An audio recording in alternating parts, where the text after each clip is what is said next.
Halo, Assalamualaikum warahmatullahi wabarakatuh. Terima kasih untuk yang sudah datang ke channel aku. Kalau belum subscribe, tolong jangan lupa di subscribe, kemudian bunyikan lonceng, dan jangan lupa kasih like serta komentar biar aku makin semangat ya. Hanya pengganti. Episode 154. Menyesal. Iya ma, aku merasakan hal itu. Menyesal aku dulu begitu sangat baik dengannya. Dia lupa dengan apa yang sudah aku lakukan untuk menolong dia. Belanda merasakan sakit dan sesak di hatinya. Setelah apa yang dialaminya, mulai ia menyadari bahwa ternyata tidak ada orang yang memandang benar-benar tulus untuknya. Mama tidak mau di sini, Berli. Wanita tua itu meneteskan air matanya. Terbayang olehnya, di hari tuanya akan menjadi manusia yang paling beruntung dan penuh dengan kebahagiaan. Memiliki seorang putri yang cantik, putri yang sangat menyayanginya, dan putri yang sukses di karirnya. Beliana adalah anak yang begitu sangat membanggakannya dan mengangkat derajatnya. Namun ternyata, ia harus menghabiskan hari tuanya di dalam jeruji besi ini. Belanda ikut menangis ketika mendengar apa yang dikatakan mamanya. Begitu berat perjuangan dilakukannya untuk bisa sampai ke atas dan dikenal oleh seluruh orang. Namun semua itu hancur dalam seketika. Rasa cintanya memang begitu besar untuk Davin. Tidak ada kebohongan sedikit pun dengan perasaan cinta yang dimilikinya. Meskipun tahu bahwa itu bukan untuk dimilikinya, namun untuk dipermainkan, seperti perjanjian sudah lakukannya dengan Bian. Seharusnya permasalahannya dengan pria itu akan berakhir dengan luka yang diberikannya. Namun takdir berkata lain. Pria itu justru bahagia, hidup dengan adik tirinya. Bahkan Davin dengan tega menuntut atas perbuatan yang dulu dilakukannya. Mengapa hidup ini seperti tidak adil, Ma? Ditatapnya wajah kerutan wanita yang telah melahirkannya. Air mata Susi mengalir dengan deras ketika mendengar pertanyaan sederhana yang diucapkan oleh Berliana. Sebagai seorang ibu, ia merasa sedih hatinya ketika melihat putrinya merasakan sakit seperti ini. Sudah tidak ada lagi tujuan hidup, Berliana berkata dengan wajah penuh frustasi. Pria yang dicintainya tidak akan pernah bisa menjadi miliknya. Popularitas yang selama ini diperjuangkannya kini sudah hancur bagaikan debu. Ia harus menyandang status sebagai mantan narapidana setelah keluar dari sini. Namun, melihat wajah wanita yang melahirkannya, Belanda ingin tetap kuat. Susi mengusap pipi anaknya dengan air mata yang terus menetes. Ini semua salah mama. Penyesalan selalu datang di akhir. Itulah yang dirasakannya. Jika seandainya waktu itu ia tidak memberikan Hana sebagai pengganti, semua ini tidak akan terjadi. Jika waktu itu aku pergi dengan membawa mama, anak lanang itu tidak akan menjadi istri Davin. Namun waktu itu, mama terlalu sibuk dengan teman-teman sosialita mama, sehingga aku tidak bisa membawa mama untuk kabur. Jika seandainya aku memberitahu mama, perjanjian sudah aku sepakati, ini semua tidak akan terjadi. Beliau menyadari akan kesalahan yang telah dilakukannya. Karena kesalahan kecil yang dilakukannya berakhir dengan fatal seperti ini. Susi mengingat seperti apa kehidupannya ketika itu. Dia bagaikan orang kaya yang memiliki banyak uang. Dengan enaknya mengikuti aris-arisan dengan golongan orang kaya dan terpandang. Begitu mudahnya berteman dengan istri pejabat, istri pengusaha, dan artis-artis lainnya. Kenangan indah itu kembali diingatnya. Apa yang dialaminya sekarang menyadarkannya bahwa di saat mengalami seperti ini tidak akan ada yang mengenalinya. Aku tidak sanggup di sini, Ma. Lihatlah sekarang wajahku sudah berjerawat, kulit kusam. Bahkan aku tidak memakai lipstik sama sekali. Belanda menyadari seperti apa jeleknya ia wajahnya saat ini.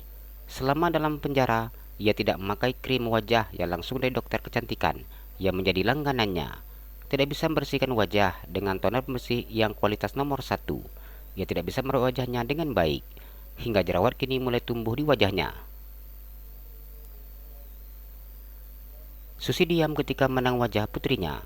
Sebagai seorang ibu, ia begitu sangat tidak ingin melihat putri kesayangannya menderita seperti sekarang.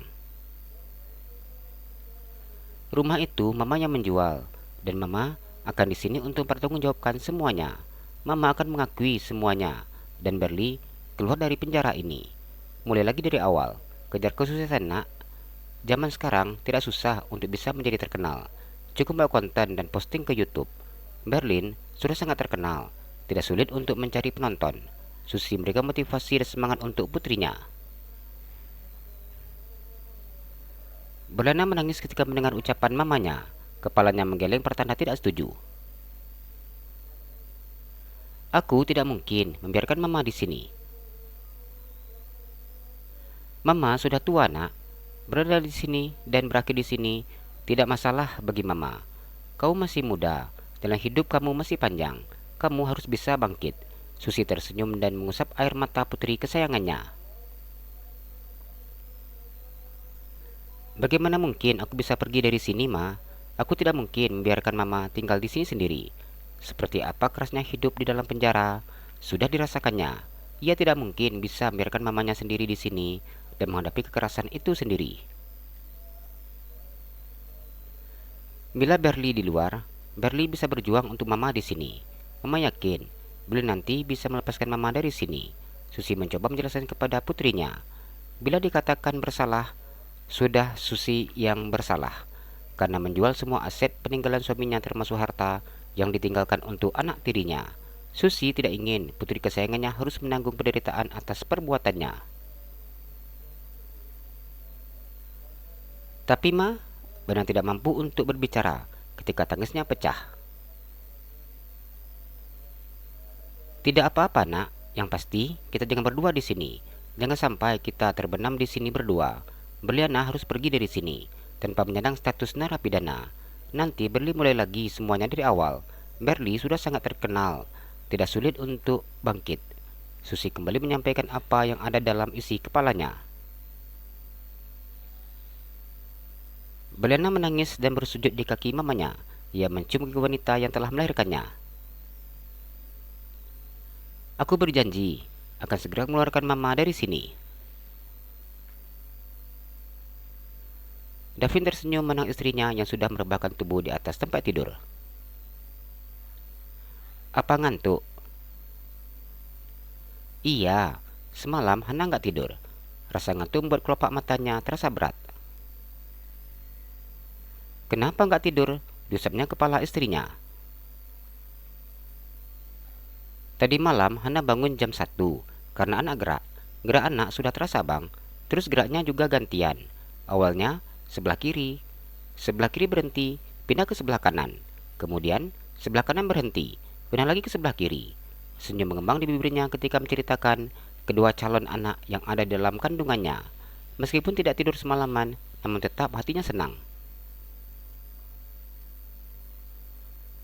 Ternyata anak-anak papi sudah makin besar ya, sudah pintar-pintar main-main. Diusapnya perut buci istrinya dan kemudian menciumnya. Iya, tapi main-mainnya nggak lihat jam. Hana memajukan bibirnya. Di saat tengah malam kedua anaknya malah tidak ingin tidur, dengan asik menendang perutnya. Davin tertawa ketika mendengar ucapan istrinya. Kenapa nggak bangunin abang semalam? Tanyanya. Abang pagi-pagi sudah berangkat ke kantor, jadi Hana nggak tega bangunin. Hana menatap wajah suaminya. Bila tidak tidur semalaman, maka di saat pagi, siang ataupun malam ia bisa tidur. Namun berbeda dengan suaminya yang harus bekerja. Jalan-jalan ke Pekanbaru, jangan lupa beli sepatu.